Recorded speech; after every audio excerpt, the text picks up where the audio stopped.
Yeah, so I think this little area is pretty cool. Oh, Would you never look mind. at that? A fireworks show! Oh shit. Oh my gosh, that's awful! That's a little more than awful. That's fucking terrifying. Freezing snow! The rocket came from that giant statue. And you can bet the Panda King lit the fuse. I've got to find my way up there and fast before that lunatic squashes another town. Holy shit, I forgot how brutal that looked. So in this area there's a lot of fireworks and things to do with fireworks, and that was the worst dodge in A. I literally ran into that thing, and I don't know where this guy goes. He disappears, that one he fired off. Yeah, this uses like a bunch of like ledges and icicles, and it's really cool. I kind of like the level design of this area. Like, I don't really hate a lot of the level designs in general. It's just that I found that last world really, really hard. As you saw right there, we now have access to become invisible.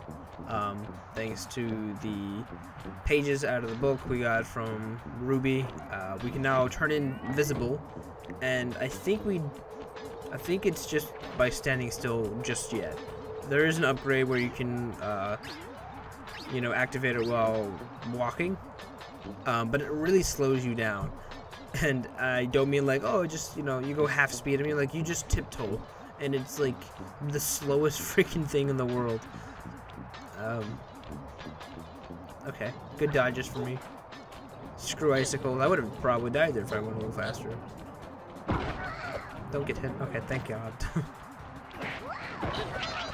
I think I jumped because I anticipated him throwing a guy, but then he didn't, and I was like, wait, what? I'm going back just to make sure I didn't miss any bottles. Because after starting Miss Ruby's world and missing that one particular bottle, I was like right next to those giant swamp creatures. I was like, I'm done. I'm not missing a bottle at all. You bet your ass I'm not going to just continue haphazardly without... I think one of my brothers told me to check on this side just to be sure on the edges. Because I think it's in this world. There's a bottle that I didn't check. There's an edge I was supposed to check, but I didn't. So if you notice, there are blue and red fireworks. The red ones are, I wouldn't say, they're more important than the blue ones. The blue ones, I assume, are just for money. I don't think they gave money, but I know at least that they are just like random explosions. I'm not really sure they give us cover in any more of the levels, considering we have stealth that we can activate on like demand, which is nice. And that guy is automatically going to spot us. Okay, or not spot us exactly, but just move his light as soon as we get there. And I think this asshole does the exact same thing. Yeah, look at that. These guys are on point today. But I'm not sure why they would open up a window and cover like half of their area of sight if they're going to examine down here. But this is pretty funny because they're all just standing here with fireworks aimed directly at all three of them. Not a single one of them had any sort of like, I don't know, it just looks so weird. And I think that one opens up here, and that's the vault. I just love how all three of them had fireworks like trained on them, and they just didn't care. So if you notice, I'm missing quite a few bottles, and that got me really nervous. We only have 14 out of 30, and that's when I saw that that this is not the end of the area, which is nice. Realizing that there's more potential bottles I can grab, it's always fun. So this area was pretty cool. If you remember a while ago, we got this mine ability where we can throw it on mines. And we never really had a chance to use it because a lot of the guards don't really walk in the same pattern. They're just sort of standing around. But these guards do walk in a pattern, and it is amazing. Because now we can plant mines, and it feels like I'm actually paying my, or picking that ability up was actually paying off. It only took like 2, maybe 3 worlds. Wasn't this in the original? No, this was in Mugshots. Mugshots world, which is world 2. I want to consider it a You world can't get through the because security why not? gate without one of the Panda King's treasure keys. I know this. There's one over there, I didn't know that. but it's heavily guarded. I was like, by one guy?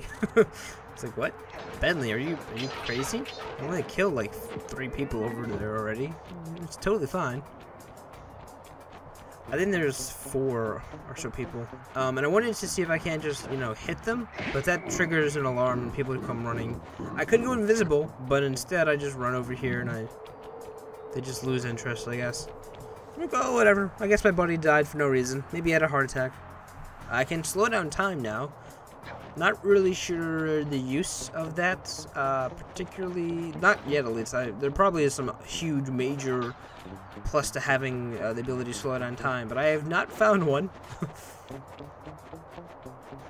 I think they said that you could dodge projectiles with it, but at the same time I haven't had a really good chance to A, check that out, and B, I think when the one time I tried it, I died. So I was like, okay, whatever. I still do think that the mines do look kind of unimpactful,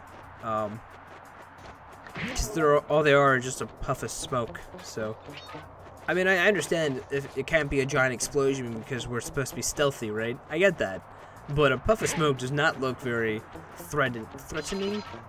That and that guy's friend just did not care that his friend blew up in front of his face. He's like, oh, okay, I guess Jim's taking the night off. But yeah, that's an actual use for the mines, which is, it's nice. It's nice knowing that I didn't pick up a power-up that I was never going to use. And we are in 59%. We're actually much closer to the end of the game than like it seems. This is the second last world, just in case you were wondering, because this is the 4th member of the Fiendish Five, and that was the last bottle. I don't know why I deployed a decoy. I went to the fast. Okay, that makes more sense. I was like, why am I deploying decoys in the middle of nowhere? I've already pressed the circle. I got a real headache figuring this one out. Input 578. I kind of want to do some of these puzzles, see if I can do any, but we never actually get a puzzle we can... Well, we get puzzles, but we don't get to do the crack safing ourselves. This just gets Crack better safing? and better. I'd always heard that one of your southern ancestors, Huckleberry Cooper, developed a technique Jesus. to move while staying invisible. Hold down the circle button to turn invisible, then move around with the left analog stick. Well, there you go. That's the one I was talking about.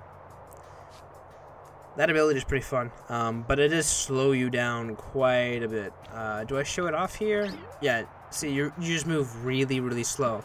Now, you might be thinking, oh, that's terrible. Why would you ever want to do that? You can actually use the speed up ability you have as well as using the invisibility. Although it doesn't move you much faster, it does move you faster than the tiptoeing speed that they give you, which is definitely nice. The only problem I have with having the invisibility is that it's kind of hard to get up to those blue shiny sections because because the game thinks you're trying to go invisible, not, you know, get into the or into the blue shining lights. I forgot the correct terminology that they gave us. It's like Cooper sense or something. Nice job breaking into the I don't Panda know. King's compound. I'm trying I here, guys. figured I'm out a trying. way to get to the top of that giant statue, but unfortunately, it's obstructed by this reinforced ceiling hatch. No problem. They seem to have plenty of firepower around here. I'll just have to find a few more treasure keys to get at it. Now, I just want to point out that the fact that those locks are on the actual fireworks, not the fuse, but on the fireworks themselves. Because logic. All fired up to make the run for the key. While on the blasting station, use the left analog stick to aim and the square button to fire. Right on. I'll keep him covered. So we're back with more escort missions. This one was, I wouldn't say easier, but I do actually complete this in one go. I don't know if he does get hurt at all. But I'm much more attuned to it after Mugshot's World. Before Mugshot's World, I didn't really understand what was going on. I didn't realize that the actual, whatchamacallit, the horseshoe on the back was actually Sly's horseshoe, and that if you lose it on Murray or Sly, Murray has less life. I mean, I understand if Murray loses it, he obviously has less life, but I didn't realize that it would carry over to Sly, so those are the elevators of this area. They're like little platforms with fireworks that spin automatically after you hit them, which is really cool. I like the idea. I'm not sure how practical it is and how they can infinitely keep going. Because it's not like you have to replace the fuse on the fireworks. I made it halfway. Or replace the fireworks in general, but I think it still looks really cool. I thought we were close to the end there, but he went higher than I expected. I almost killed him right there, because I did not kill that guy fast enough. And I think I activated that, which leads him down here. And I'm pretty sure there should be only... Nope, we're still going. Never mind. There's two guys here. Never mind. There are people here. He almost died there. Well, shit. I'm apparently not as sharpshooter as I thought. So here was some false hope. So I was like, oh, cool. We get a free key. Nope. The game's like, nope. Let's just send a bunch of dudes to go to the exact same locations. They all stand in the same areas, which is, I guess, nice for us. There we go. Okay. And then I think there's... I'm going to say there's 3 more. So 1. 2. That's a phone. Shit, come on. 3. Of course the phone rings while I'm recording. Thank you. Whoever that is. Probably my brother wanting to get picked up. That would be the most logical sense. Anyway, regardless, that's the key. And we are now back inside the stronghold, which didn't seem that hard to infiltrate in the first place. Just sort of like walked in. Ah, this asshole. Sleeping on the job. I forgot that I can actually move while invisible, so that's why I was just sitting there and like... It's like, okay, shit, there's a giant-ass monkey with a blade. This is not the bad mission that I don't like. Okay, this one's pretty okay. Actually, this is the one with the whatchamacallit? Not escalators. God damn it, what are they called? Yeah, escalators. This looks like a good place to try out your new invisibility move. Hold down the circle button to drop out of sight. While invisible, nothing can see you. Not lasers, not searchlights, not guards. Oh, and if the guards already see you, then the invisibility trick won't work on them. Makes sense. I guess, somewhat. I mean, I don't think they'd be as accurate, pinpoint accurate as they have been throughout the majority of this game. But at the same time, I do understand that if they will, like, oh, he's obviously in this general vicinity, so... Apparently he doesn't care that a bottle just broke in front of his face with nobody there, so...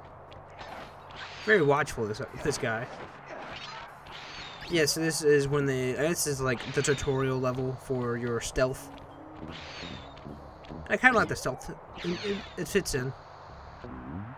I mean, obviously, because we're a family of thieves, so stealth should probably be in that equation.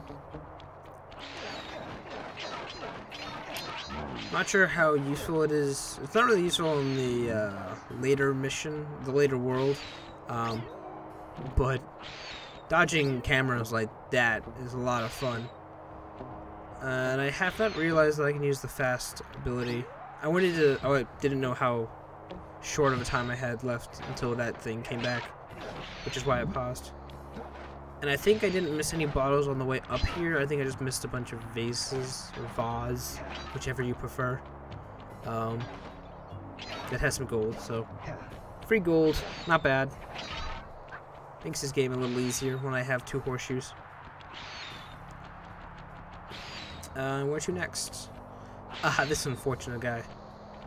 So we already passed him earlier, and I almost jumped onto that. That was not good.